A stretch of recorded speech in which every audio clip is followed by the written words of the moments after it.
We are here honored to be joined with Dr. Logan Levkoff. She is an educator and she teaches parents and children how to be safe on social media. She also has children of her own, and so she's very aware of all the different platforms and aspects involved as a parent. What we're going to discuss today is the topic of protecting yourself and your child from digital anti-Semitism and the way to deal with the incredible and unfortunate amount of anti-Semitism we're seeing on social media, and unfortunately often targeted at children. So first of all, hello, and thank you for joining. Thank you. Thank you for having me. I mean, obviously, I've been looking forward to speaking with you for a long time. I mean, I hate that it has to be under these circumstances, but it is an opportunity to talk about this critically important issue. So I'm very appreciative.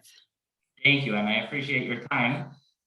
So I'm wondering, what are your tips, first of all, for parents that don't necessarily know exactly all the ins and outs of the different platforms? What can they do to make sure that their children are not being targeted and that they're being safe from what's going on online?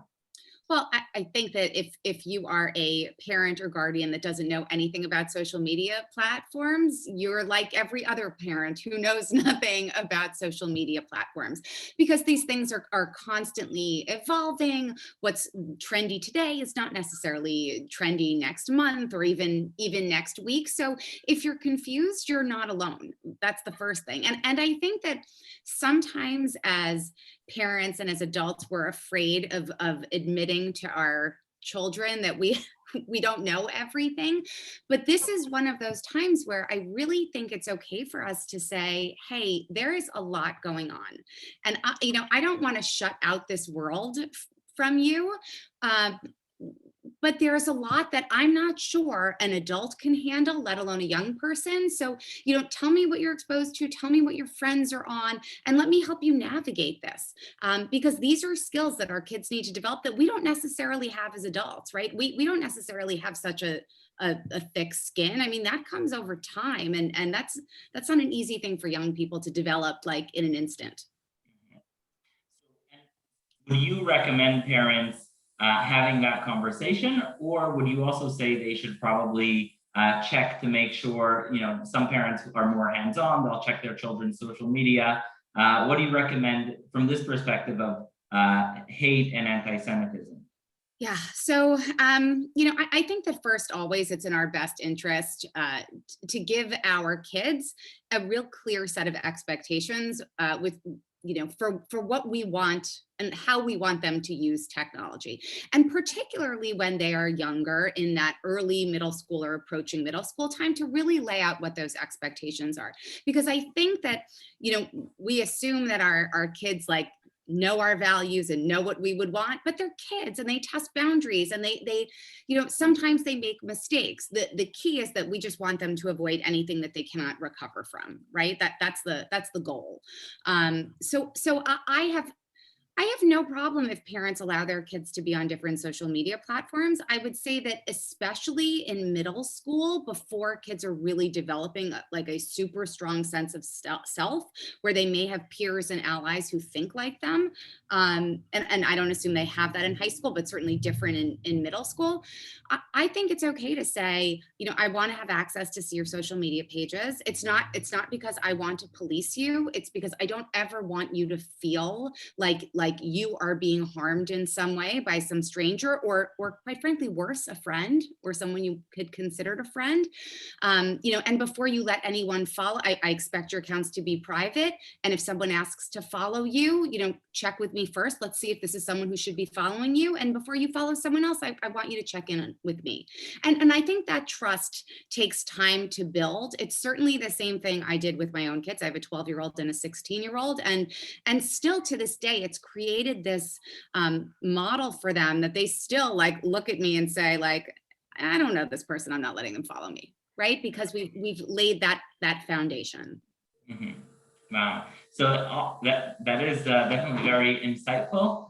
I think a lot of parents will appreciate that, knowing that there's nothing wrong necessarily with going and speaking to their child and saying, listen, I'm here for you, and therefore I want to check to make sure everything's okay. Not always do we have that situation. Sometimes parents feel uncomfortable, the child feels uncomfortable. What's your tip for, more than, I'm sure more than just a tip, a set of instructions for children who are more on their own and they don't necessarily have their parents monitoring their social media, either because the parents chose not to, the child chose not to? What should they be looking out for to make sure that they are safe on social media? Or what should they do once they already have been targeted by online hate and anti-Semitism? I mean, such tough and unfortunate questions. I'm officially now of the mindset that I think that social media is the worst thing to ever happen to all of us around the globe. What could have been used for connection and such positive things has taken on a life of its own. I think that, you know, there are lots of parents who give their kids lots of freedom when it comes to the internet, and I'm not suggesting that that's a bad thing, though I would say first and foremost that particularly during this time when we are seeing a barrage of anti-Semitism from all sides and all perspectives, the likes of which, quite frankly, I have never seen before, as someone who has received plenty of nasty things and coming at them. You know, I do think that we need to change our strategy as parents. And if we haven't talked about these things, we better start doing it. Because the likelihood is in some way, our kids will see something that makes them uncomfortable or gives them a sense of this doesn't feel right and will not necessarily know how to process it. So we do have to be a little bit more proactive. I think the other piece of it is that we have to create a space for our young people to come to us if they feel like, you know, people have said really anti-Semitic things to me. They're posting lies. You know, having trusted adults and resources is critically important. And sometimes it's not us as a parent, right? Sometimes we need to explain to our kids that there is another adult figure in their life that we value and respect that they can go to if they can't come to us. It's okay to have a proxy as long as they have someone they know they can come to. Got it. But from their perspective, from a child's perspective, so they see comments, you know, they post the most innocent thing, and there's this barrage of hate. What's your advice? What do? You turn it off, you block, you delete. What? Yeah. You know, it's interesting, even for me as an adult, it sort of depends on the commentary. It depends on the platform. I mean, I am of the belief that it is completely okay, whether you thought they were your best friend or a total stranger, to delete and block anyone who you feel does not make your life a healthy one. And I think it's important to remember that our social media accounts and pages are representations of us, and we don't have to let hate live on our page. I mean, that's the freedom that we have. I mean, people will say to me, like, you deleted that comment. What about free speech? Well, on my page, there is no free speech. Like that's my choice. Like that's right. This is not a public platform for you. This is my page. So I think we can encourage young people to do that. I think it's also okay for young people to really find their peers and allies and people who have shared experiences and value systems who are probably experiencing the same thing and find strategies for navigating this. I will tell you that my 16-year-old is part of this wonderful inter-school Jewish pride and fighting anti-Semitism group. And when one of them has an issue, they whether it's online or in school, you know, they hit the emergency button and they all text and they all have a way to talk to each other and talk things out. And I think young people, particularly in this climate, really need to know who their allies are, who their friends are, so that you have a built-in support system. Go and find your allies, find your friends, and always remember that your platform is yours. And if someone's there and not behaving the way you want, you're welcome to send them elsewhere. And are there any specific guidelines, whether it's to parents or to children, that you would make depending on the different platform? I know, for example, I've never had a TikTok or Instagram, and so I am completely in the dark on those. What would you say, just I guess briefly, because obviously each features, what would you say in terms of what to look for on what platform? You know, it's interesting because Instagram was supposed to be this like really funny, lovely, like post funny, beautiful pictures and inspirational quotes space. At least that's what it always seemed to be. In light of, I mean, it's been increasing obviously, but over the last week, it has turned into a platform of just total vitriol and lies and a horrible, not fun place to be Mhm. on. TikTok is another one of those places where, you know, people find their communities, but, you know, based on algorithms and certain words people use, all of a sudden you can be in this really safe space of like Jewish pride and allyship. And all of a sudden you're bombarded with like the ugliest of anti-Semitism. Yeah, obviously, as you know, Twitter can be exactly the same thing. And I think that it's okay to decide that you have a different voice on different platforms, right? For me as an adult, my Twitter voice is a very different voice than my Instagram voice or my TikTok voice. And it's okay. You don't necessarily have to share the same things across all platforms, you know, if they're not safe, comfortable platforms. But I do think it's also okay to say, particularly to our kids, it's okay for you to be on this platform, but I'm not ready for you to be on that platform. And it isn't because I don't trust you. It's because I don't trust what's going to come at you that you have no control over, right? Because of the way algorithms work. I mean, you don't know when you're going to find it or they're going to find you, but they can. So it's better for me. You know, my youngest does not have a TikTok, much, you know, much to her dismay, and I've explained why. And I think that's the key here, right? Oftentimes we just say no, but or without any rationale or justification for it. You know, my comment has been, I'm not ready for you to have that because I can't control what comes at you, and I'm not ready for you to see that. You know, we can talk about it. We can talk about it, and we certainly talk about all the things that are going on in the world, but I don't need that to come to a place that's supposed to be making you happy. So for right now, it's a no. I'm sorry. All right, yeah, that makes a lot of sense. And you know, you gotta know your platforms. I must admit there are platforms I didn't know existed. And I think obviously a lot of it is homework and parents do need to sort of be aware of what the options are and what's going on out there. And I'm looking today at the news from the UK, from England, and just the horrible attacks on Jewish communities, targeting, you know, the most civilian, you know, every level of life. What do you think Jewish schools, synagogues, institutions need to do? I teach in a Jewish school. What do you think Jewish schools or institutions need to be doing in order not only to make sure that, you know, you go to a synagogue, you see the security guard outside. What do we do to make sure that our communities are also safe online and obviously most preciously the children? Well, as Jewish organizations and institutions, we have to be talking about these things candidly, the same way we would talk about everything else. We cannot escape the online barrage or in-person barrage of anti-Semitism. So we have to create spaces for people to ask questions, people to see what's out there, come up with strategies and tools and fact sheets for combating some of this information. Sometimes it's a matter of giving, you know, young people and parents like a couple of bullet points, a script to use when someone says something to you.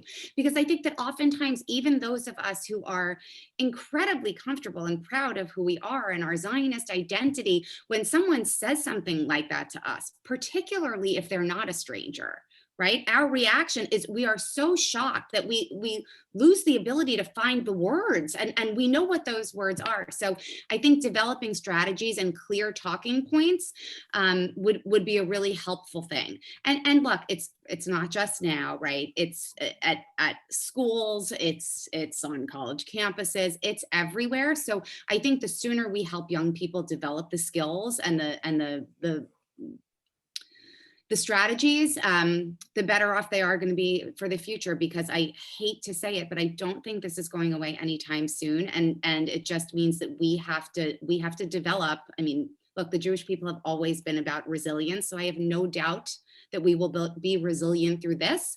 But it requires, especially with online media, a new set of tools. Schools, synagogues, they do need to make sure they have some kind of strategy, know that they're being proactive, putting out there ways to cope with what's going on.